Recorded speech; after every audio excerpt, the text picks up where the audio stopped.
Mi nieto corrió hacia mí y susurró: «Abuela, finge que te vas de viaje sola, ¿sí?». Le pregunté por qué, y me dijo: «Vete y espera hasta la medianoche, verás todo». Hice lo que me pidió y observé desde lejos, justo a la 1 de la madrugada. Lo que vi me dejó sin aliento. Pero antes de continuar, revisa si ya te suscribiste al canal y comparte en los comentarios desde dónde nos estás viendo. Nos encantaría saber hasta dónde llegan nuestras historias de venganza. «Oh, ¿otra vez dolor de cabeza?», le pregunté preocupada, mientras ponía un vaso de jugo de naranja fresco sobre la mesa. «Nada grave, mamá. Últimamente hay muchos casos complicados en el hospital. He dormido poco», contestó rápido. Tomó el vaso de un trago y agarró su maletín. Me dio un beso rápido en la frente. Luego se acercó a revolverle el pelo a Mateo antes de salir apurado. La puerta se cerró, dejando la casa en silencio, solo con el sonido de la televisión. Por la tarde, salí al jardincito de atrás para recoger algunas hierbas frescas para la cena. Estaba agachada entre las matas de albahaca cuando Mateo salió corriendo de repente. No dijo una sola palabra, me agarró fuerte de la mano. Sus manitas temblaban un poco. Me jaló sin decir nada hacia el viejo cobertizo donde guardábamos las herramientas de jardín, en una esquina del patio que casi nadie notaba. Dentro, el aire era húmedo y algo oscuro. Mateo cerró la puerta de madera, dejando pasar solo un hilo de luz. Me miró con los ojos bien abiertos, llenos de miedo, y susurró con voz apurada y desesperada: «Abuelita, finge que te vas de viaje sola, ¿sí?». Me quedé pasmada un segundo y luego solté una risa. Seguramente era otro de sus jueguitos nuevos. Siempre tenía ideas raras así. Me agaché a su altura, le acaricié la cabeza y bromeé: «¿Qué pasa, pequeño espía? ¿Tu mamá te volvió a quitar el videojuego y quieres que me vaya para poder jugar a escondidas?». Pero Mateo negó con fuerza. Su cara se veía seria, demasiado seria para ser una broma. «No es eso, abue. Tienes que irte y esperar hasta la medianoche del viernes. Entonces verás todo. Pero no le digas a mamá que yo te conté». La seriedad en los ojos inocentes de mi nieto me borró la sonrisa de los labios. Algo no estaba bien. Pero, ¿qué secreto puede saber un niño de 7 años? Lo tranquilicé. Le prometí que pensaría en su plan y lo llevé de regreso a la casa, con el corazón lleno de preguntas difíciles de explicar. Esa noche, empecé a observar más de cerca a mi nuera, Mireya. Durante la cena, seguía siendo dulce, atenta, sirviendo comida a su esposo, preguntándole cosas a su hijo. Pero cuando sonó una llamada, ella apenas miró la pantalla y se levantó rápido, salió al balcón y cerró de golpe la puerta de vidrio. A través del vidrio opaco, solo podía ver su silueta caminando de un lado a otro con nerviosismo, a veces llevándose la mano a la frente con impaciencia, un gesto igualito al de Armando cuando está estresado. El martes por la mañana, corté un plato de sandía fresca para llevárselo a Mireya a su oficina en el segundo piso, pero justo cuando iba a girar la manija, noté que la puerta estaba cerrada con llave. Fue extraño, ella nunca cerraba esa puerta antes. Toqué suavemente. Tardó un rato en abrir, y cuando lo hizo, su expresión era un poco incómoda. Me sonrió forzada, diciendo que necesitaba concentración total para un proyecto importante y que no quería interrupciones. Le entregué el plato de fruta, pero su mirada no mostraba ni un poco de agradecimiento, solo una leve desconfianza. El martes por la noche, Armando llegó a casa y se veía aún más agotado. Durante la comida, cuando intentaba tomar un trozo de carne, se le cayó el tenedor al suelo. El sonido metálico al golpear el piso de baldosas hizo que todos nos sobresaltáramos. Era algo muy poco común en un cirujano con manos tan firmes como las suyas. Armando recogió el tenedor con torpeza, quejándose de que últimamente no podía dormir bien y que sentía que todo a su alrededor se desvanecía. Como si no pudiera asirse a nada, Mireya, sentada a su lado, le dio unas palmaditas en la espalda y le dijo unas palabras de consuelo, pero esa mirada, para mí, no mostraba ninguna preocupación. El punto culminante de mis sospechas llegó la mañana del miércoles. Mientras Mireya se alistaba apurada para irse a trabajar, dejó el teléfono sobre la mesa del comedor. De pronto, la pantalla se iluminó con un mensaje de un número desconocido. Mis ojos ya no ven tan bien, pero esa frase corta apareció claramente frente a mí. ¿Con que pierda el conocimiento unas horas? Basta. Todo quedará resuelto. Un escalofrío me recorrió la espalda. ¿Resuelto qué cosa? ¿Quién perdería el conocimiento? Justo en ese momento, Mireya regresó. Al verme mirando su teléfono, lo agarró de inmediato, me lanzó una mirada inquisitiva y lo guardó rápidamente en su bolso, como si temiera que se lo arrebatara. Esa tarde, el miedo me impulsó a actuar. Mientras llevaba una canasta con ropa sucia hacia la lavadora al final del pasillo, escuché a Mireya hablando por teléfono dentro de la habitación. La puerta del lavadero estaba entreabierta. Contuve la respiración, me pegué a la pared y escuché. Su voz ya no tenía la dulzura habitual, sino que sonaba dura y decidida.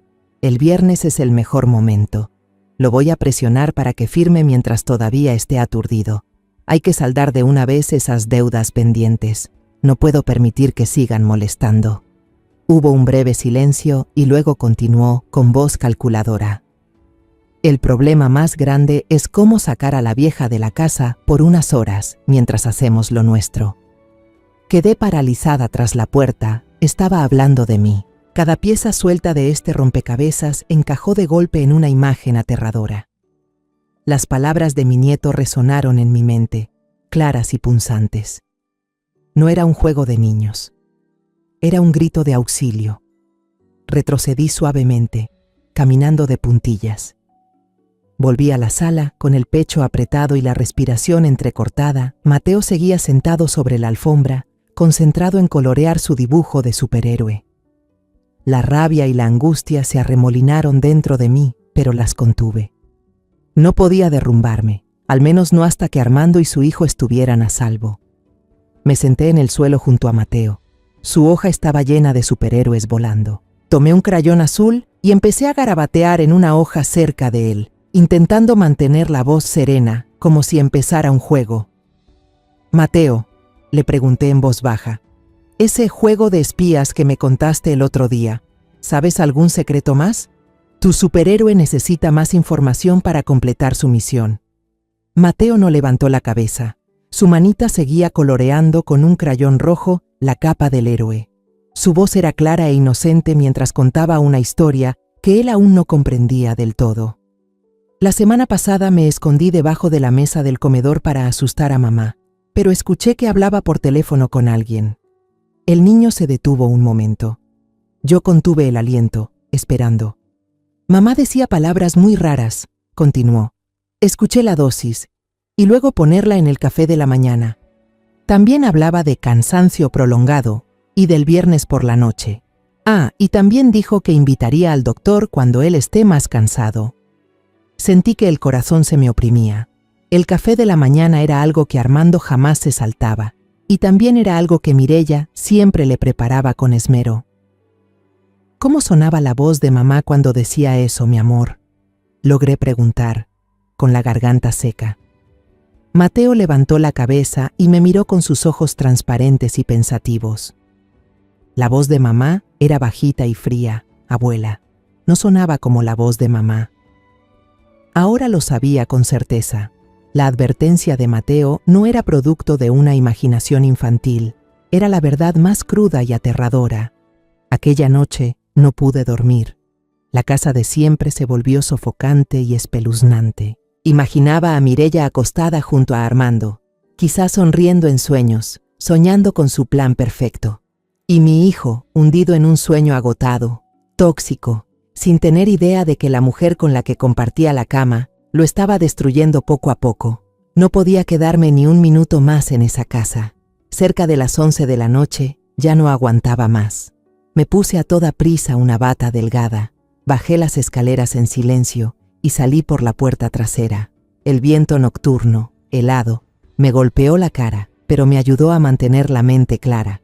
Crucé la calle desierta hacia la casa de enfrente, la de doña Margarita. Llevábamos más de 20 años siendo vecinas. Ella, como yo, era viuda, buena y confiable. Toqué el timbre, rezando para que no estuviera dormida. Se encendió la luz del porche y doña Margarita abrió la puerta, sorprendida al verme así a estas horas. «¿Erendirani? ¿Qué pasa?» No esperó mi respuesta, simplemente me jaló hacia adentro.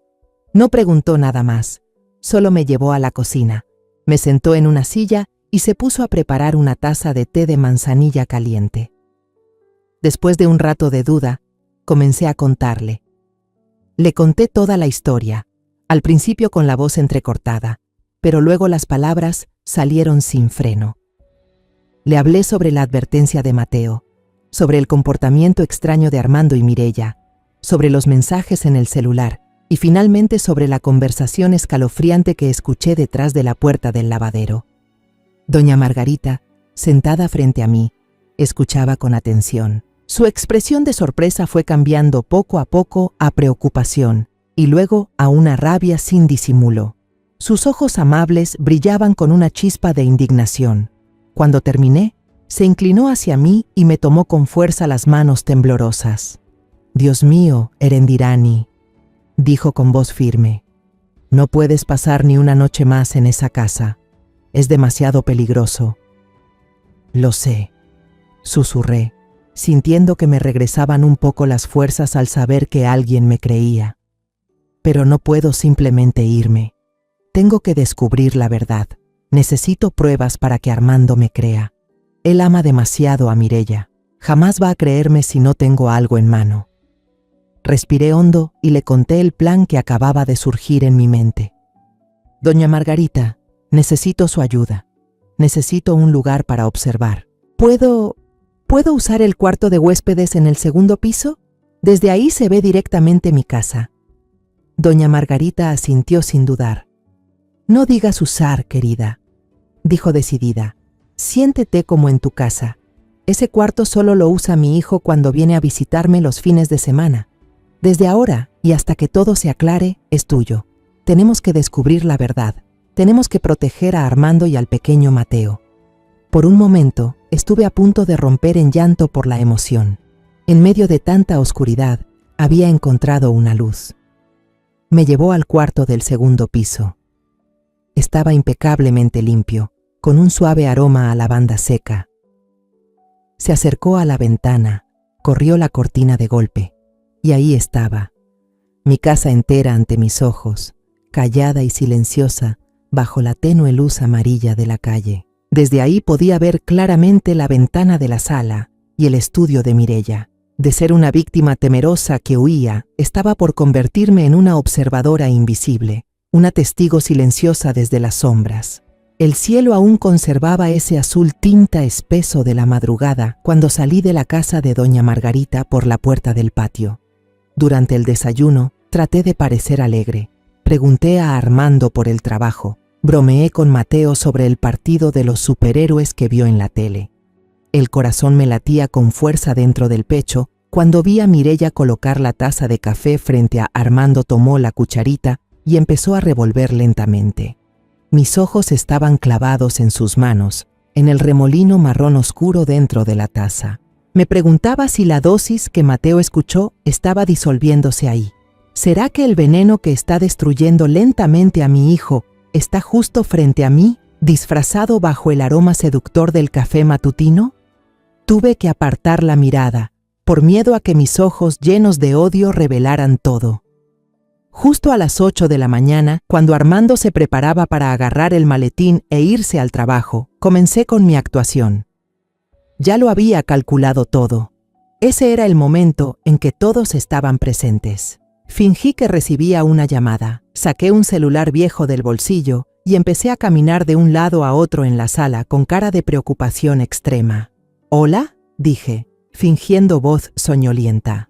Luego, como si acabara de recibir una noticia devastadora, me detuve en seco, elevando la voz.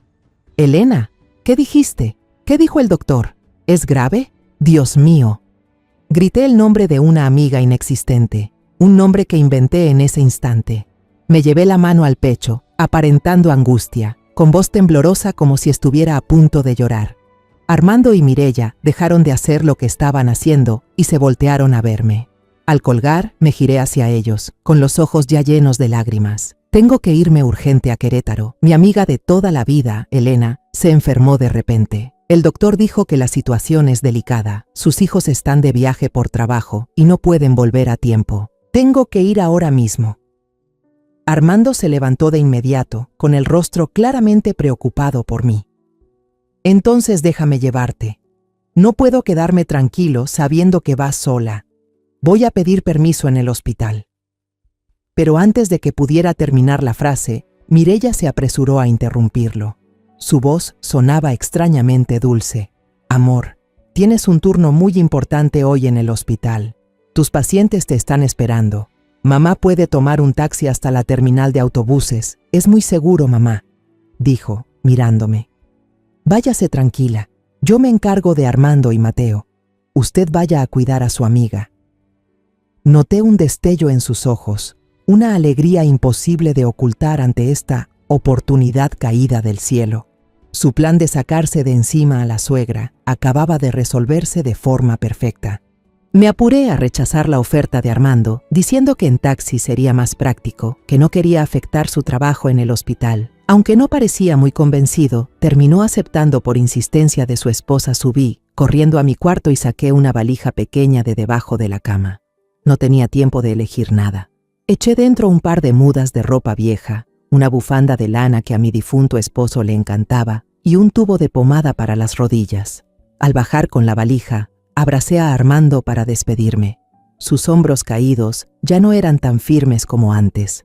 Cuando Mireya se acercó para abrazarme, solo sentí frialdad fingida. Su abrazo fue distante, apenas un roce. Incluso me metió algo de dinero en la mano y dijo con voz empalagosa: «Tome, mamá, para sus gastos es un regalito mío. Cuídese mucho en el camino». A las 10 en punto, llegó el taxi que había llamado por teléfono. Arrastré la valija hasta el auto y saludé con la mano a los que estaban en la puerta. Pedí al conductor que me llevara a la terminal central de autobuses, un destino lo suficientemente lejano como para no despertar sospechas. Mientras el auto arrancaba, miré por el retrovisor cómo mi casa se hacía cada vez más pequeña, hasta desaparecer tras una curva. Cuando llevábamos unos 10 minutos de trayecto y ya estábamos bastante lejos del barrio, fingí que recordaba algo de pronto y me golpeé la frente. ¡Ay no! ¡Qué cabeza la mía! Olvidé que tenía que pasar por la casa de una conocida cerca de aquí para recoger unas cosas secas. Por favor, señor, ¿podría dar la vuelta y llevarme a la calle X, cerca del parque I? Es rapidito. El chofer no sospechó nada. Dio la vuelta con gusto. Me llevó a una calle paralela, a una cuadra de la casa de doña Margarita. Bajé del coche, le pagué con una buena propina y me metí caminando en un callejón solitario. Me quedé quieta, escondida en un rincón, esperando hasta estar completamente segura de que el taxi ya se había ido. Solo entonces arrastré mi valija y rodeé la manzana para entrar por la parte trasera de la casa de doña Margarita. Ella ya me estaba esperando ahí, junto al pequeño portón de hierro cubierto de bugambilias. No dijo nada, solo abrió la puerta en silencio para dejarme pasar. La señora Margarita y yo cargamos juntas la pesada maleta hasta la habitación de invitados en el segundo piso. Ella comprendía perfectamente la tensión que me envolvía. No habló mucho, solo dejó sobre la mesa una tetera humeante de manzanilla, unas galletas de mantequilla y, lo más importante, unos binoculares militares antiguos que le había dejado su esposo. El recubrimiento de goma estaba gastado, frío en mis manos, pero las lentes aún eran muy nítidas. Durante todo ese eterno jueves, casi no me despegué de la ventana. Solo me atrevía a correr un poco la gruesa cortina, apenas lo suficiente para que un ojo pudiera mirar a través, temiendo que cualquier movimiento extraño alertara a la vieja zorra del otro lado de la calle. Mi casa, antes llena de risas, se presentaba ante mí como un teatro mudo. La vida en ese lado seguía desarrollándose con una normalidad aterradora. Por la tarde, bajo el sol dorado como miel que se extendía sobre el césped, vi a Mireya sacar a Mateo al jardín. Ella llevaba un vestido floreado, suave, regaba los rosales que yo misma había plantado. Jugaba, le acariciaba el cabello al niño, a veces le mostraba alguna flor que acababa de abrir. Si yo fuera una simple transeúnte, habría dicho que era la imagen perfecta de una madre y esposa ejemplar, dedicada y amorosa. Pero desde este ángulo de la verdad desnuda, lo único que veía era una máscara perfecta revestida de mentiras.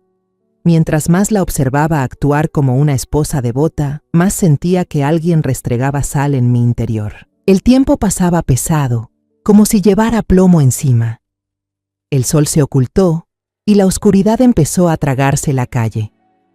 Los faroles amarillentos se encendieron, proyectando sombras largas y desiguales sobre el asfalto. Cerca de las 10 de la noche, se encendió la luz del dormitorio de Armando. El corazón se me encogió.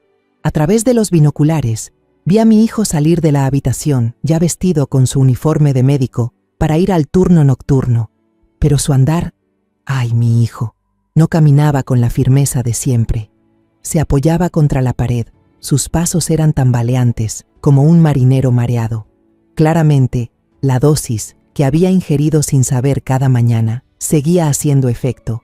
O quizás ella le había dado algo más en la cena. Mireya iba justo detrás, con el maletín de su esposo en la mano. Al llegar a la puerta, dejó el maletín en el suelo y con cuidado le acomodó el cuello de la camisa, alisando una arruga en su hombro.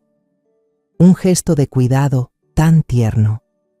Pero cuando Armando se inclinó para besarla antes de irse, ella apenas giró la mejilla para recibir un roce indiferente y enseguida lo empujó suavemente hacia el auto. El coche de Armando arrancó y se fue, llevándose a mi pobre hijo, cada vez más agotado, hacia la noche, dejando la casa en manos de la mujer que planeaba arrebatarle todo.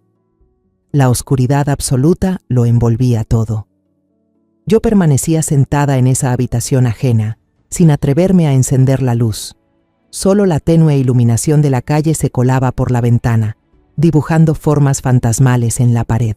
La señora Margarita subía de vez en cuando con sigilo. Me dejaba un vaso de agua tibia, me ponía una mano en el hombro para reconfortarme y volvía a bajar en silencio, dejándome sola con mi dolor. El reloj marcó las 12, luego las 12:30. El silencio era tan denso que podía oír los latidos de mi propio corazón. A la 1 en punto, mi tensa espera tuvo respuesta. Tal como Mateo me había advertido con su inocente voz, desde el inicio de la calle, 2 haces de luz cortaron la oscuridad. Un sedán negro brillante, un auto de lujo con diseño discreto para no llamar la atención, se deslizó lentamente y se detuvo frente al portón de mi casa. El motor, silencioso, se apagó de inmediato. Lo que me heló la sangre fue que la puerta de mi casa se abrió casi al mismo tiempo que el auto se detuvo. Incluso antes de que el conductor bajara, Mireya ya estaba allí, esperándolo, no sé desde cuándo. Ya no llevaba puesto el vestido floreado de la tarde, sino una bata de seda delgada color vino tinto que caía suelta sobre su cuerpo. Claramente, se había preparado con mucho cuidado para este encuentro. La puerta del conductor se abrió. Un hombre alto bajó del auto. Vestía un traje oscuro impecable, de aspecto distinguido, pero con una vibra astuta. En la mano llevaba un portafolio grueso. No tocó el timbre, ni entró por la puerta principal como un visitante decente. Se deslizó por el portón y, siguiendo a Mireya, rodeó hacia la entrada lateral que daba directamente a la sala, evitando la vista de cualquier persona que pudiera pasar por el frente de la casa. No encendieron la luz de la sala. Yo entrecerré los ojos a través de los binoculares, pero solo vi destellos débiles de la linterna del celular. Se movieron hacia las escaleras. Un momento después, la luz cálida del cuarto de trabajo de Mireya, en el piso de arriba, se encendió. Era el mismo cuarto que ella había mantenido cerrado el día anterior. Contuve la respiración y ajusté el enfoque de los binoculares. Las cortinas estaban corridas, pero por suerte no eran muy gruesas. Con la luz encendida adentro, todos sus movimientos se proyectaban sobre la tela como sombras nítidas, como si fuera una obra de teatro de sombras chinas. Vi 2 siluetas, una esbelta, otra alta, inclinarse sobre el escritorio. La sombra del hombre abrió el portafolio y sacó varios documentos. Ambos se agacharon, señalando páginas. Parecía que estaban revisando o negociando documentos, contratos o tal vez testamentos falsificados. Con manos temblorosas, saqué mi celular, intentando sostener los binoculares con una mano y tomar fotos con la otra. Las imágenes saldrían borrosas por la falta de luz, pero necesitaba registrar cada instante. Sin embargo, la escena cambió de acto y me revolvió el estómago. La sombra del hombre se enderezó, cerró el portafolio, pero no se fue. Rodeó el escritorio y se acercó a la sombra de Mireya. Vi cómo la mujer se puso de pie, sin retroceder. La sombra del hombre rodeó su cintura, la atrajo hacia él y entonces las dos siluetas se fundieron en una sola. Fue un beso largo, profundo, cargado de deseo. Tuve que soltar los binoculares y taparme la boca para contener el sollozo que me subía por la garganta. La náusea me invadió con fuerza. Esto no era solo un complot para robar. Era una traición vil. En la misma casa que mi hijo construyó con tanto esfuerzo, en la misma habitación donde solía sentarse a leer, su esposa se entregaba a un extraño. A través de los binoculares, vi la silueta del hombre levantando a Mireya en brazos. Ella le rodeó la cintura con las piernas. Se alejaron del escritorio, rumbo al rincón de la habitación donde había un sofá largo. La luz seguía encendida, proyectando sus sombras temblorosas en el techo durante unos segundos antes de desaparecer de mi campo de visión.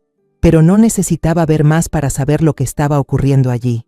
Las risitas ahogadas, los sonidos sucios del deseo parecían atravesar el silencio, perforando mis oídos. Esta traición dolía más que perder dinero. Pisoteaba la dignidad de mi hijo, la confianza inocente del pequeño Mateo. Mi casa, ese lugar sagrado donde se honraba a los ancestros, donde vivían tantos recuerdos hermosos, ahora estaba manchada por ambiciones bajas y lujuria. Me quedé inmóvil como una estatua, con la mirada fija en esa ventana iluminada, sin darme cuenta de que las lágrimas ya rodaban por mis mejillas. Cerca de las 3 de la madrugada, la puerta del estudio se abrió. El hombre salió. Caminó solo hacia su auto, con paso apresurado y satisfecho. Miró a su alrededor con desconfianza. Luego se metió al coche y se marchó velozmente, dejando una estela de humo que se desvaneció en la noche. La luz del estudio se apagó. La casa al otro lado de la calle volvió a sumirse en el silencio, y una apariencia de tranquilidad falsa la envolvió una vez más. Apreté con fuerza el celular en la mano, jurando en silencio que los haría pagar por cada segundo de esta inmundicia. El amanecer despuntaba y los primeros rayos del sol atravesaban débilmente las hojas, tiñendo de rosa todo el cielo. Doña Margarita me subió una taza de café caliente y bien cargado. «Tómate esto para que estés despierta, Erendirani», me dijo con voz llena de preocupación. «Hoy va a ser un día largo». Las dos observamos en silencio a través de la rendija de la cortina. No pasó mucho hasta que vi a Mireya correr las cortinas de la ventana de su oficina. Un rato después, la vi sacar a Mateo para llevarlo a la escuela. Se veía igual que siempre, una madre atenta, una esposa ejemplar. Llevaba un conjunto de oficina elegante, maquillaje discreto y el cabello recogido en un moño impecable. ¿Quién podría imaginar que tan solo unas horas antes, esa mujer había estado entregada en los brazos de otro hombre justo dentro de su propia casa? En el momento en que el coche de Mireya desapareció tras la esquina, doña Margarita me miró y asintió con firmeza. Era nuestra señal, un acuerdo silencioso. Había llegado el momento. Bajé deprisa y usé la llave de repuesto que me había dado doña Margarita para abrir la puerta trasera de su casa. Caminé a lo largo del muro cubierto de bugambilias hasta llegar al acceso del jardín trasero de mi casa. El corazón me latía con fuerza en el pecho, las manos me temblaban mientras levantaba el ladrillo hueco bajo la maceta de hortensias, donde había escondido la llave de la puerta trasera hace años, por si alguno de mis nietos perdía su copia. La llave de bronce se sentía helada en la palma de mi mano. El sonido del candado al abrirse hizo clic, seco y escalofriante, en medio del silencio de la mañana.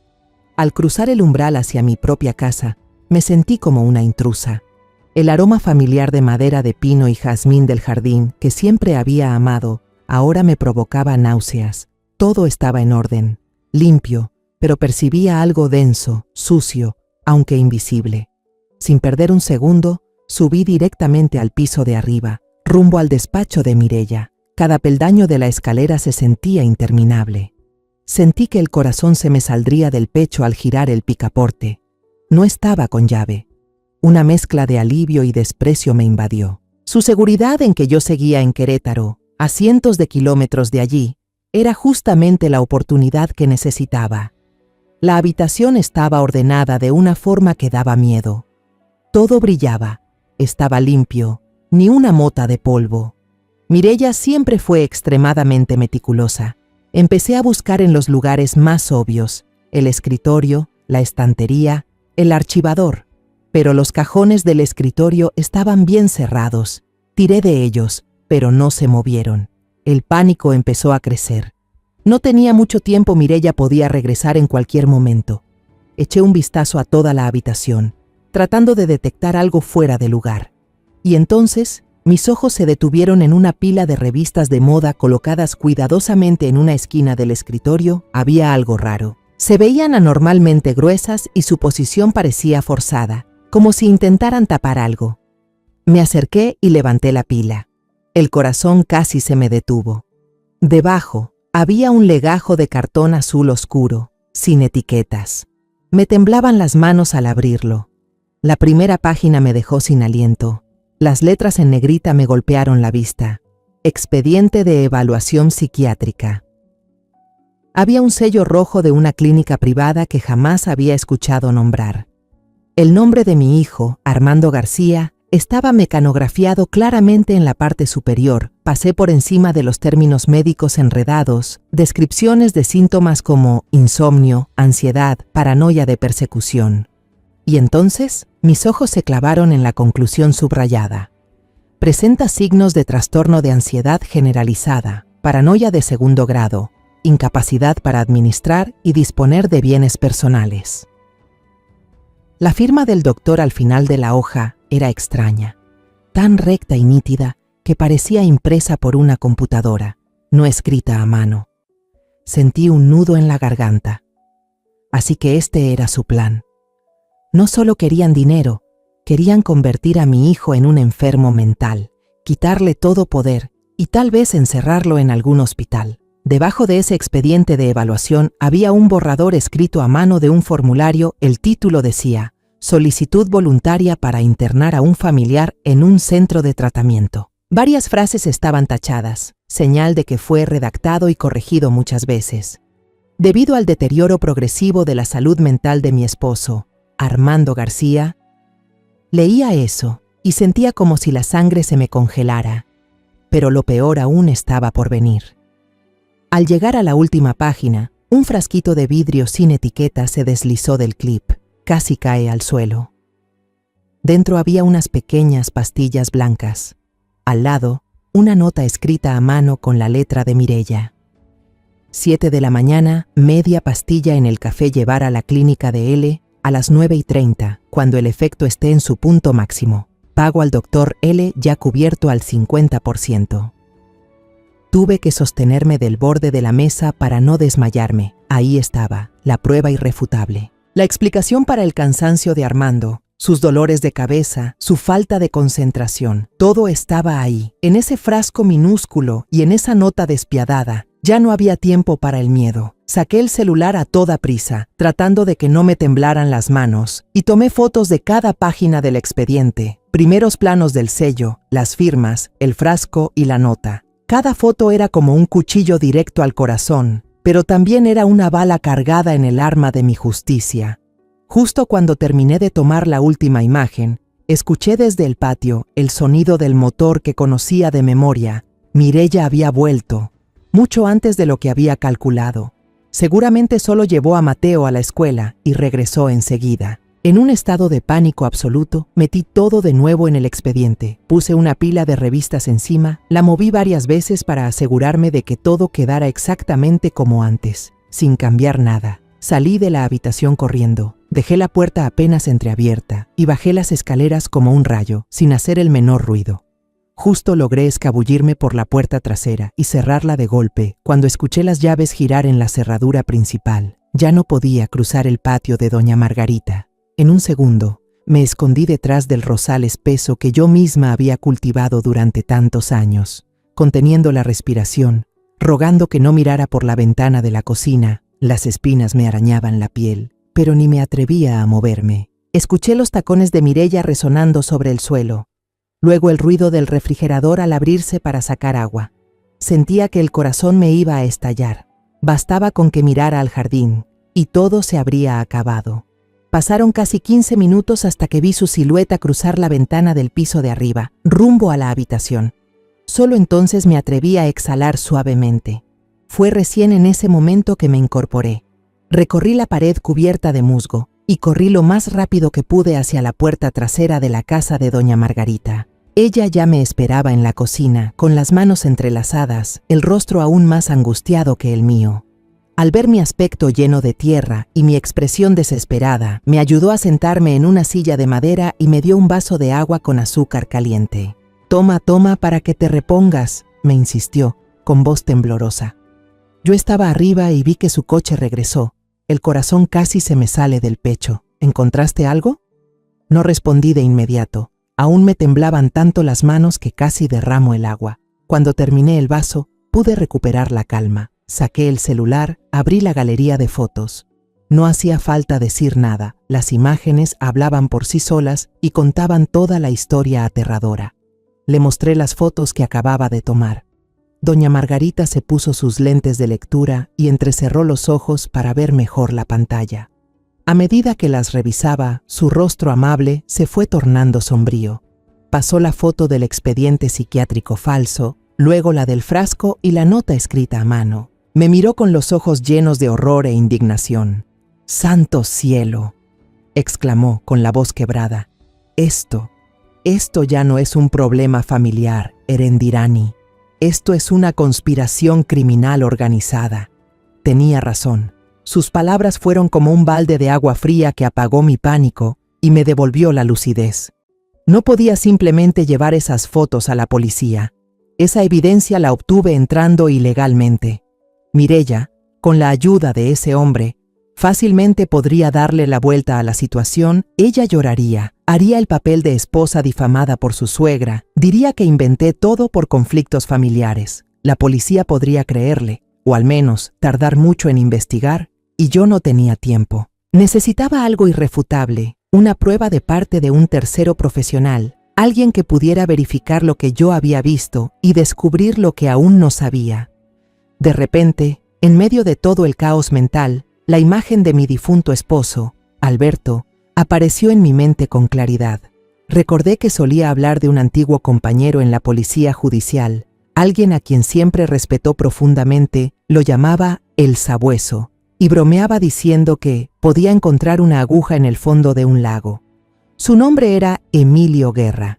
Tras jubilarse, abrió una oficina de investigaciones privadas, Margarita. Dije con un tono ya más firme: «Ya sé lo que tengo que hacer». Le conté a doña Margarita mi plan.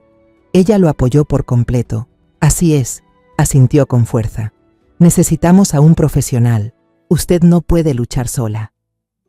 Sabiendo que no podía quedarme en su casa para siempre, me apresuré a pensar en una excusa. Llamé a Mireya, intentando mantener mi voz lo más calmada posible. «Hola Mireya, soy mamá. Me acabo de acordar que dejé mi libreta de medicamentos en la casa. ¿Puedes revisar si está en mi mesa de noche? La necesito para mostrársela al doctor». Después de un rato, Mireya respondió: «No la veo, mamá». «¿No? Bueno, quizá la metí en algún bolso. Solo llamaba para avisarte que Elena está mucho mejor. Seguramente volveré antes de lo previsto». Le mentí, para tranquilizarla y también para crearme una salida.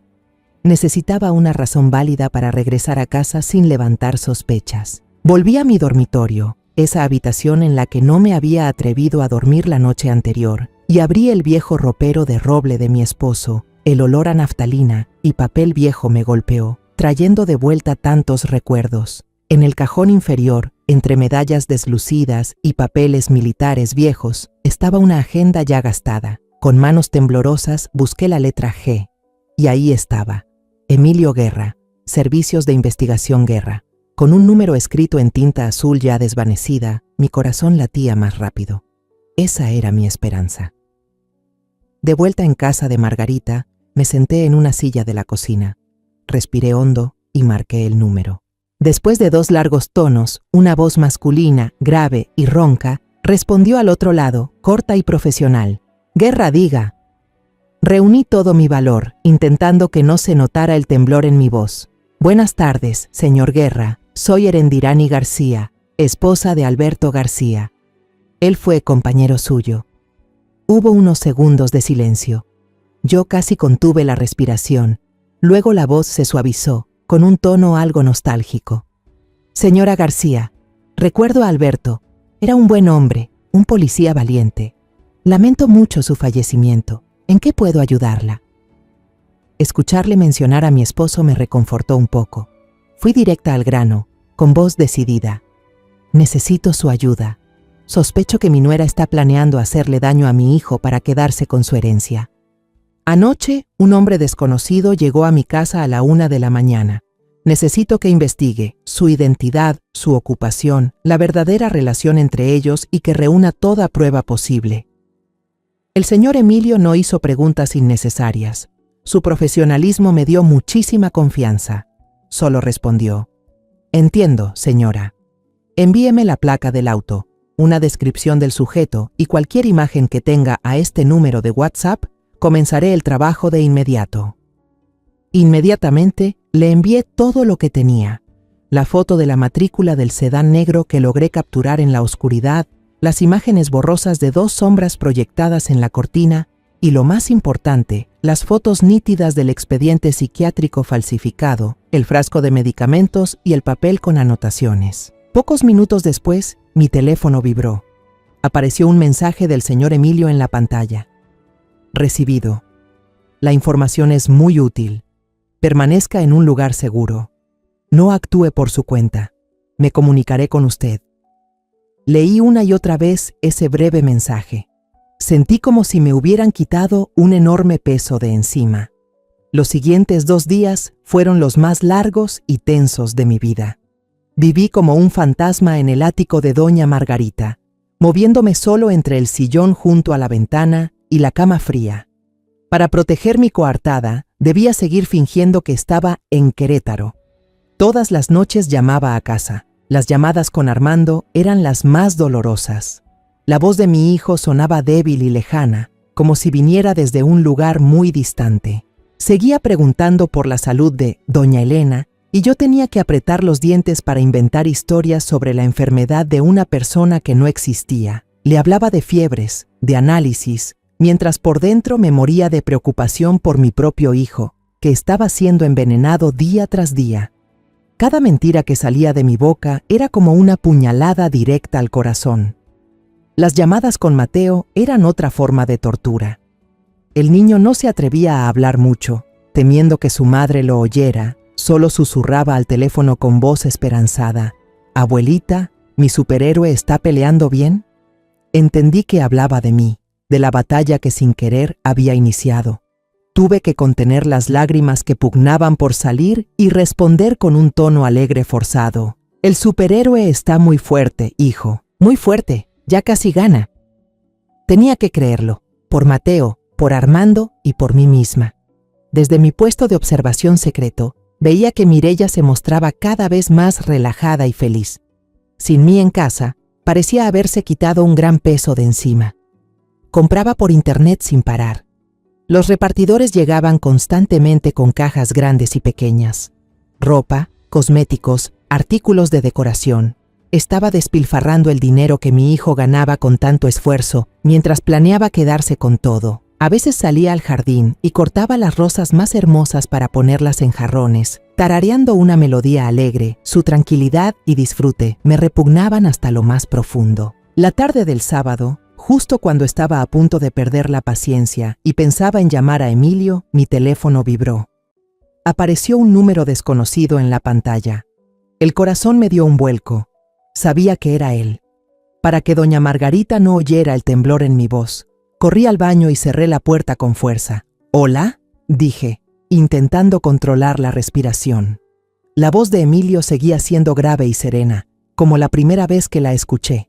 Una serenidad que transmitía total confianza. «Señora García, soy Emilio Guerra. Ya tengo información para usted». Contuve la respiración. Él empezó a informar con claridad, sin palabras innecesarias. «El hombre que usted vio esa noche se llama Enrique Ortega. Tiene una pequeña oficina de abogados en el centro de la ciudad, pero eso es solo una fachada. En realidad, se dedica a arreglar asuntos complicados, casi siempre relacionados con relaciones delicadas y deudas difíciles de cobrar. Tiene cierta reputación en los negocios fuera de la ley Es alguien capaz de convertir lo blanco en negro. Mi corazón latía con fuerza. Un tipo que se dedica a arreglar cosas. Eso explicaba el expediente psiquiátrico falsificado. El señor Emilio continuó. Hemos revisado las transacciones financieras. En los últimos 3 meses, la cuenta bancaria de Enrique Ortega recibió 3 depósitos importantes, que en total suman casi 200,000 pesos, provenientes de una cuenta a nombre de Mireya Palacios. Ese es el nombre de su nuera, ¿cierto? Sí, susurré, con la garganta seca. Palacios era su apellido de soltera. No es todo, dijo él, con ese tono neutro, pero con cada palabra que caía como un mazo. Los antecedentes de Ortega muestran que ha estado involucrado en ayudar a ciertas personas a resolver problemas del pasado que no querían que salieran a la luz. Parece que su nuera no solo quiere quedarse con la herencia, también lo contrató para encargarse de ciertos asuntos pendientes de su pasado. Lo peor aún estaba por venir. Me contó que su equipo los había seguido la tarde anterior, cuando se reunieron en una cafetería elegante frente al Parque Colomos. Se sentaron en un rincón apartado, relató el señor Emilio.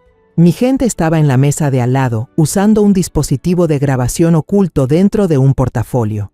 Grabamos toda la conversación. Ella le entregó un sobre grueso, probablemente con dinero en efectivo o documentos, y tenemos claramente registrado lo que dijo. Todo debe estar listo antes de que termine la próxima semana. No quiero que quede ningún rastro, él tiene que ser internado por la vía legal. Casi contuve la respiración, apretando el teléfono con ambas manos. Internado. Así se refería ella a encerrar a mi hijo en un hospital psiquiátrico. El señor Emilio siguió hablando con ese tono plano, como si leyera un informe forense. Después de salir de la cafetería, los seguimos. No se fueron directo a sus casas. Entraron a un callejón detrás del lugar. Allí les tomamos varias fotos. Se abrazaron, se besaron, con mucha ternura. Le enviaré todas las imágenes, el audio y el informe detallado por WhatsApp ahora mismo. Mi celular hizo un bip, señal de que acababa de recibir los archivos. Gracias, muchas gracias, dije con la voz quebrada, llena de emoción y rabia. Después de colgar, me dejé caer sobre el suelo frío del baño, recargando la espalda en la puerta temblando. Abrí el archivo que Emilio me había enviado. Las fotos eran nítidas. Mireya y ese tal Enrique abrazándose en ese callejón sucio. La sonrisa en su cara era la de alguien que se sabe ganadora, satisfecha. Reproduje el audio. La voz dulce de Mireya se escuchaba clara, pero sus palabras eran tan venenosas como el veneno de una serpiente. Todas las piezas sueltas ahora encajaban, formando una imagen completa y repulsiva. El cansancio de Armando, la advertencia de Mateo, las llamadas a escondidas, el expediente falso, y ahora este abogado, experto en arreglos. Todo estaba claro. Esto no era una traición impulsiva, era una conspiración meticulosamente planeada, fría y despiadada. Sin perder tiempo me levanté, me lavé la cara con agua fría para despejarme y reenvié todos los archivos que Emilio me había mandado a doña Margarita. Le añadí un mensaje. Doña, ¿podría pasar por la papelería del barrio y ayudarme a imprimir todo esto? En color, en el mejor papel que tengan. Necesito esto para que Armando no pueda negarlo. Sabía que no bastaba con mostrarle unas fotos en el celular. Necesitaba pruebas físicas, cosas que mi hijo pudiera sostener con sus propias manos. Sentir el peso de la traición. A la mañana siguiente, domingo, el cielo estaba increíblemente despejado. Los pájaros cantaban afuera, pero dentro de mí solo había tormenta. Doña Margarita ya había traído el paquete de documentos impresos desde la noche anterior. Sostenía en mis manos ese fajo de hojas, tamaño carta, grueso, sintiendo cada página como si fuera una cuchilla. Dentro había fotos de Mireya y Enrique besándose, tan nítidas que se veía cada detalle. También había una transcripción de las grabaciones con cada frase venenosa resaltada en negritas y un informe detallado sobre el historial del supuesto abogado. Trucho, todo estaba listo. Ahora venía el desafío más grande: convencer a mi propio hijo de que la mujer que ama quiere destruirlo. Reuní todo mi valor y marqué el número de Armando. El teléfono sonó 3 veces. Pensé que no iba a contestar, pero entonces escuché esa voz cansada, tan familiar. «Hola», respiré hondo y hablé con la voz más firme y serena que pude, sin mostrar ni una pizca de temblor. «Armando, soy yo, tu mamá. Ya estoy de regreso en Guadalajara. Quiero verte un momento, afuera, a solas. Y no le digas nada a Mireya». Hubo un largo silencio al otro lado. Escuché a mi hijo inhalar profundamente. «Mamá, ¿ya volviste? ¿Qué pasó? ¿Cómo está la señora Elena?» «Eso lo hablamos después. Ahora ve al café El Rinconcito, en la esquina de López Mateos, en menos de una hora. Es algo muy importante. Es sobre tu vida». Corté antes de que pudiera preguntar más o negarse. Tenía que arrinconarlo. Llegué antes que él. Elegí una mesa en el rincón más apartado, donde pudiéramos hablar sin interrupciones. Pedí una taza de té de manzanilla para calmarme. Luego, cuidadosamente, coloqué todo sobre la mesa como una abogada que se prepara para el juicio más importante de su carrera. Primero, unas fotos borrosas de 2 sombras en una cortina. Luego, imágenes nítidas del expediente psiquiátrico falso. Y por último, en la parte superior, las pruebas afiladas como navajas del detective Emilio. Cuando Armando entró, casi no reconocí a mi hijo. Habían pasado apenas unos días y parecía que había envejecido 10 años. Estaba demacrado, los ojos hundidos con ojeras oscuras. Caminaba despacio, sin energía. Me vio con una mezcla de sorpresa, preocupación y algo de confusión. Se sentó frente a mí, pero antes de que dijera una palabra, le empujé el fajo de documentos. Mi voz fue fría, sin emoción. «Míralo, míralo todo. Después te cuento». Armando tomó el primer papel con escepticismo. La primera foto era la sombra de 2 personas detrás de una cortina. Frunció el ceño, como si no entendiera, pero al llegar a las fotos del expediente psiquiátrico a su nombre, Armando García, su rostro cambió de color. Pasó rápido por la transcripción de audio. Sus labios se movían leyendo en silencio las palabras asquerosas de su esposa. Y luego llegó a las últimas fotos, las de Mireya y Enrique, abrazándose y besándose en un callejón. Sus manos empezaron a temblar. Temblaban sin control. Los papeles también temblaban. Me miró con los ojos rojos, llenos de confusión, dolor y un atisbo de rabia. ¿Qué es esto? ¿Mamá? ¿Contrataste a alguien para espiarla? Su voz estaba ronca, llena de reproche. Lo miré directo a los ojos, sin titubear. Este era el momento de ser más fuerte que nunca.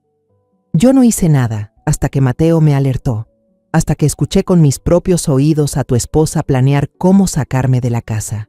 Y le conté todo, con claridad, sin omitir un solo detalle, sin añadir ninguna emoción personal. Solo dije la verdad. Le conté del susurro tembloroso de Mateo en el almacén, de las señales raras en su salud, de la llamada telefónica en el cuarto de lavado, del teatro en Querétaro, de la noche que pasé en vela en casa de doña Margarita espiando, y del instante espeluznante cuando encontré el expediente mortal en el despacho de Mireya. Le conté todo, como una testigo declarando ante un juez. Armando se quedó paralizado, con el rostro pálido como una hoja. Ya no miraba los papeles, ni a mí. Su mirada estaba perdida, vacía. Él negó con la cabeza, al principio suavemente, pero luego con más fuerza, como si quisiera ahuyentar una pesadilla. Murmuraba, con una voz apenas audible: «No puede ser, no puede ser. Mireya no haría eso. Ella me ama. Seguro que hay un error. Esto es un montaje». Yo lo sabía, sabía que esto iba a pasar. El instinto de un esposo, de un hombre que ama profundamente a su esposa, no le permite aceptar esta cruda verdad. Su corazón grita por proteger la imagen de la mujer que eligió como compañera de vida. Exhalé lentamente. Me incliné hacia adelante y coloqué mi mano sobre las suyas, que temblaban. Miré profundamente los ojos cansados y confundidos de mi hijo. «Armando, sé lo que estás pensando. No te pido que me creas de inmediato», dije, pronunciando cada palabra con firmeza. «Pero si aún te queda una mínima duda, si todavía no me crees, si no crees en estas pruebas, entonces haz una última cosa. No confíes en nadie. Confía en la ciencia. Eres médico, Armando, confía en lo que has aprendido. Apreté suavemente su mano. Hazte un chequeo. Ve a un lugar en el que confíes. Hazte un análisis de sangre, un examen toxicológico. Ahora mismo. Deja que la ciencia te dé la respuesta final. Armando se quedó inmóvil durante un largo rato, con la mirada vacía clavada en la taza de café fría sobre la mesa. Finalmente, asintió lentamente, con un movimiento vacío como un robot programado. No volvimos a casa. Armando se levantó, tambaleante como si hubiera perdido el equilibrio. Tomó el fajo de documentos de la mesa, aún con las manos temblorosas. Al llegar al auto, se sentó en el asiento del conductor, pero ya no con la actitud segura y firme de un cirujano destacado, sino como alguien que apenas aprende a conducir, torpe y desorientado. Apretaba el volante con tanta fuerza que los nudillos se le pusieron blancos, los ojos fijos en el camino, aunque yo sabía que no veía nada. Su mundo acababa de derrumbarse frente a sus ojos. No me llevó al hospital donde trabaja. Su orgullo y vergüenza no le permitían exponer su dolor ante sus colegas. En su lugar, condujo hacia un barrio elegante y se detuvo frente a una clínica privada. Una placa dorada decía: Dr. Javier Hernández, especialista en neurología interna. Javier era su mejor amigo desde la universidad, un especialista muy respetado en su campo. El hecho de permitir que un amigo íntimo lo viera en ese estado me hizo entender cuán destrozado estaba mi hijo. El doctor Javier nos recibió con sorpresa. ¿Armando? ¿Erendirani? ¿Qué hacen aquí un domingo? Pero su sonrisa se desvaneció al instante al ver la expresión demacrada de Armando y la firme determinación en mi rostro. Comprendió al momento que algo grave pasaba. En el consultorio privado, dejé que Armando hablara por sí solo. Relató sus síntomas de manera mecánica, con una voz monótona y sin emoción, como si leyera un informe. Insomnio prolongado, mareos, niebla mental, temblores leves en las manos, sensación constante de agotamiento. Hablaba como si describiera el caso de otro paciente, no el suyo. El doctor Javier lo escuchó con atención, frunciendo el ceño. Cuando Armando terminó, se volvió hacia mí y preguntó: Señora García, además de lo que Armando acaba de mencionar, ¿ha notado usted algo inusual en su comportamiento diario? Respondí con claridad, sin dudar. Está cada vez más cansado. Tiene una falta de concentración tan grave que ha llegado a dejar caer los cubiertos, y esta situación se ha agravado en los últimos 3 meses. Armando inhaló profundamente y dijo, con voz ronca: Javier, quiero hacerme un análisis de sangre completo, en especial, un tamizaje de sustancias tóxicas y sedantes. El doctor Javier lo miró directamente a los ojos, con una expresión llena de preocupación y empatía. Él no preguntó el motivo, quizás ya intuía la gravedad del asunto. Solo asintió con la cabeza y dijo: Está bien, yo mismo tomaré la muestra. Prometió pedirle al laboratorio que priorizara el análisis y que tendríamos los resultados lo antes posible. Unas pocas horas de espera en la clínica se sintieron como un siglo. Nos sentamos en silencio, cada uno perdido en sus propios pensamientos. Yo estaba angustiada por el resultado, pero también temía la reacción de mi hijo cuando la verdad saliera a la luz. Finalmente, el doctor Javier nos llamó a su consultorio. Esta vez no se sentó detrás de su imponente escritorio, sino que arrastró una silla y se colocó frente a nosotros, con la hoja del análisis en la mano. Su actitud dejaba claro que no se trataba de una consulta médica común. Miró a Armando y con voz lenta y clara para evitar cualquier malentendido, dijo: Armando, en tu sangre hay rastros de benzodiazepinas. Es un tipo de sedante fuerte, comúnmente recetado para casos de ansiedad o insomnio severo, y requiere una estricta supervisión médica. La concentración no es lo suficientemente alta como para causar una intoxicación aguda, pero sí indica que has estado expuesto de manera regular durante un periodo prolongado. Esto explica perfectamente todos tus síntomas: fatiga crónica, mareos, deterioro cognitivo e incluso daños neurológicos permanentes si se abusa de él. Armando se dejó caer en la silla. Su rostro se puso pálido como una sábana. Balbuceaba, palabras sueltas que apenas lograban salir, como si no pudiera creer lo que escuchaba. No, no puede ser.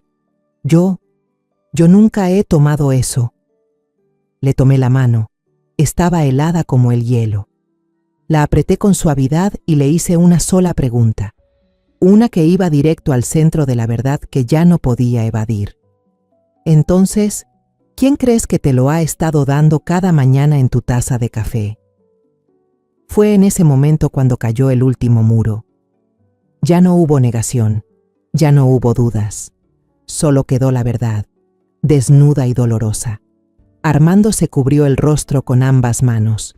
Sus hombros, esos hombros anchos y firmes de un cirujano, comenzaron a temblar sin control. Por primera vez en muchos años, desde que perdió a su padre, vi a mi hijo llorar. No un llanto suave, sino sollozos ahogados de un hombre traicionado hasta lo más profundo por la persona que más amaba y en quien más confiaba. Esa tarde no volvimos a casa. Esa casa se había convertido en un lugar impuro. Fuimos directamente a la estación central de policía. Con nosotros llevábamos todas las pruebas, ordenadas cuidadosamente en un maletín, el informe detallado del detective Emilio, las fotografías irrefutables, el archivo de audio de la conversación, los resultados del análisis de sangre firmados y sellados por el doctor Javier, y también mi declaración completa. Un investigador de policía veterano y con experiencia recibió nuestro expediente. Examinó cada prueba minuciosamente. Su expresión se volvía cada vez más seria y rígida. Armando, con la ayuda de un abogado que el doctor Javier le recomendó de inmediato, redactó la denuncia y al mismo tiempo firmó la solicitud de divorcio unilateral. En ella solicitó la custodia total de Mateo por razones de seguridad y salud mental del menor, que estaban siendo gravemente amenazadas. La justicia no tardó. En menos de 2 semanas, después de recabar más testimonios y otras evidencias, se emitieron órdenes de arresto contra Mireya y Enrique. Fueron detenidos en un restaurante de lujo mientras brindaban por algún plan que creían haber concretado con éxito. La investigación ampliada de la policía confirmó todas las acusaciones. Ante las pruebas contundentes, no pudieron negarlo. El juicio fue rápido. Mireya, de pie ante el tribunal, ya no mostraba esa apariencia dulce y angelical. Solo quedaba el rencor y el odio en su rostro. Ella fue condenada a 7 años de prisión por intento de apropiación de bienes y lesiones agravadas mediante envenenamiento sistemático. Enrique recibió una sentencia de 5 años por complicidad, falsificación de documentos médicos y fraude. La solicitud de divorcio de Armando fue aprobada de inmediato y se le otorgó la custodia completa de Mateo. El martillazo del juez al finalizar el juicio también marcó el cierre de un capítulo oscuro en nuestras vidas. Pero al regresar, la casa en Guadalajara ya no se sentía como un hogar. Se volvió fría y llena de sombras. Cada rincón evocaba un recuerdo doloroso.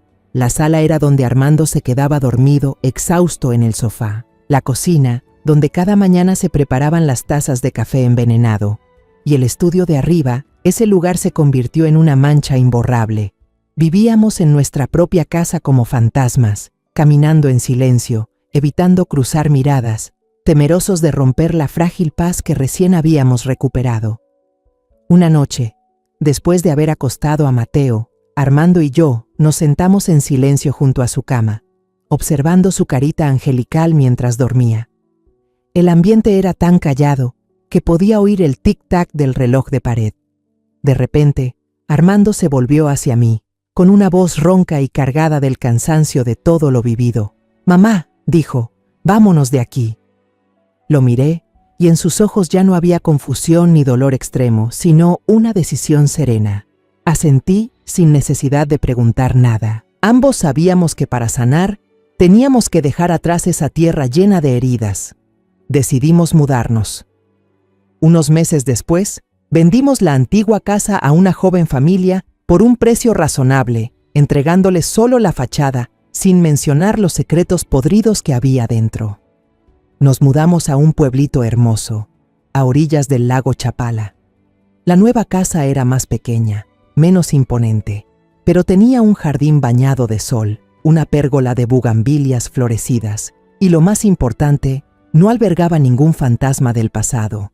Nuestra nueva vida comenzó lentamente, Como las aguas tranquilas del lago Chapala, Armando decidió tomar un año sabático sin sueldo. Cuando expresé mi preocupación por el dinero, él solo sonrió con suavidad y dijo: «He pasado toda mi juventud persiguiendo fama y riqueza, mamá, pero casi lo perdí todo, incluso mi vida. Ahora solo quiero usar este tiempo para sanar, para aprender a ser padre otra vez y, lo más importante, para reencontrarme conmigo mismo». Sigo en contacto frecuente con doña Margarita. Ella fue mi salvadora, mi compañera en los días más oscuros. Algunos fines de semana, toma el autobús desde Guadalajara hasta Chapala para visitarnos. Siempre trae una caja de galletas de mantequilla recién horneadas y anécdotas divertidas del viejo barrio. Es el único lazo cálido con el pasado que aún queremos conservar. El cambio más grande, quizás, fue en Mateo. Ya no hay susurros de miedo ni juegos de espías tensos. El niño renació. Se pasa los días corriendo por el jardín, persiguiendo mariposas de todos los colores. Y su risa alegre es el mejor remedio tanto para mí como para Armando. Nunca volvió a preguntar por su madre, como si su mente inocente hubiese borrado por sí sola ese recuerdo doloroso para protegerse. Armando comenzó a asistir a sesiones de terapia semanal, pero yo sé que su mejor medicina es Mateo. Dedica casi todo su tiempo a su hijo. A menudo los veo a los dos pescando en el lago, sentados durante horas con paciencia, aunque casi nunca pesquen nada. Los veía concentrados, armando juntos esos modelos de avión tan complicados, o simplemente acostados sobre el pasto del jardín, leyéndose en voz alta historias de aventuras fascinantes. Poco a poco, volví a ver una sonrisa verdadera en el rostro de mi hijo, ya no forzada, ya no cargada de tristeza. Para mantenerme ocupada y recuperar la alegría, convertí el viejo almacén al fondo del jardín en un pequeño taller de pintura. Compré algunos caballetes, acuarelas y hojas de papel completamente blancas. Organicé una clase de dibujo gratuita para algunos niños del vecindario. Cada sábado por la tarde quería darles un espacio creativo, un lugar donde pudieran pintar mundos llenos de color, como una forma de compensar los días oscuros que mi nieto tuvo que atravesar. Mi clase de pintura pronto se convirtió en el corazón de la casa. Cada sábado por la tarde, el jardín se llenaba de risas y voces de niños. Mateo coloreaba con entusiasmo junto a sus amiguitos, con la cara manchada de todos los colores. Armando, en vez de ser el renombrado cirujano de manos prodigiosas, ahora disfrutaba siendo el asistente de su madre. Me ayudaba a mezclar los colores, a lavar los pinceles, y de vez en cuando se animaba a pintar torpemente un par de cuadros abstractos con los niños, haciéndolos reír a carcajadas. Una tarde soleada, cuando el sol comenzaba a esconderse hacia el oeste y bañaba de dorado la laguna de Chapala, yo estaba parada observando a los niños pintar con entusiasmo. Armando se acercó en silencio y apoyó una mano sobre mi hombro. Juntos miramos a Mateo, que reía feliz mientras mostraba a sus amigos su dibujo de un superhéroe recién terminado. Me apretó suavemente el hombro, con una voz cálida y tranquila. Dijo: «Gracias, mamá. Gracias por todo». Una frase corta, pero que lo decía todo. Gracias por no rendirse, gracias por luchar, gracias por devolverle la vida. Sonreí. Le di unas palmaditas en la mano. Bajo la luz cálida del sol de Chapala, entre las risas cristalinas de los niños, supe que la tormenta finalmente había pasado. Las semillas de una nueva vida estaban brotando, y la paz había vuelto a florecer en nuestro pequeño jardín. Al final, después de todo, entendí que ser madre no es solo dar a luz y criar, sino también ser esa protectora silenciosa en la sombra, la que se levanta cuando todo se derrumba, la que se atreve a enfrentar al mal, incluso cuando se disfraza con una cara amable dentro de la propia familia. Yo pensaba que la vejez era para descansar, para disfrutar, pero no. Si yo no hablaba, si no actuaba, mi hijo habría perdido su carrera y su vida, y mi nieto habría crecido en medio de mentiras. La lección más grande que aprendí, y que quiero compartir con todos los que escuchan esta historia, es: confíen en su intuición, no guarden silencio ante lo incorrecto, y a veces es el amor, cuando es suficientemente fuerte y claro, el arma más poderosa para desenmascarar el mal. Aunque sea tarde, La justicia siempre puede encontrarse, mientras no nos rindamos. Los nombres y lugares de esta historia han sido modificados para proteger la identidad de los involucrados. No contamos esto para juzgar, sino con la esperanza de que alguien escuche y se detenga a reflexionar. ¿Cuántas madres están sufriendo en silencio dentro de su propio hogar? De verdad me lo pregunto. Si tú estuvieras en mi lugar, ¿qué harías? ¿Guardarías silencio para mantener la paz o te atreverías a enfrentarlo todo por recuperar tu voz? Quiero conocer tu opinión, porque cada historia puede convertirse en una vela que ilumine el camino de otros. Dios siempre bendice, y yo estoy segura de que la valentía nos llevará a días mejores. En este momento, en la pantalla final, te dejaré 2 de las historias más queridas del canal. Estoy segura de que te sorprenderán. Gracias por haberte quedado conmigo hasta este preciso instante.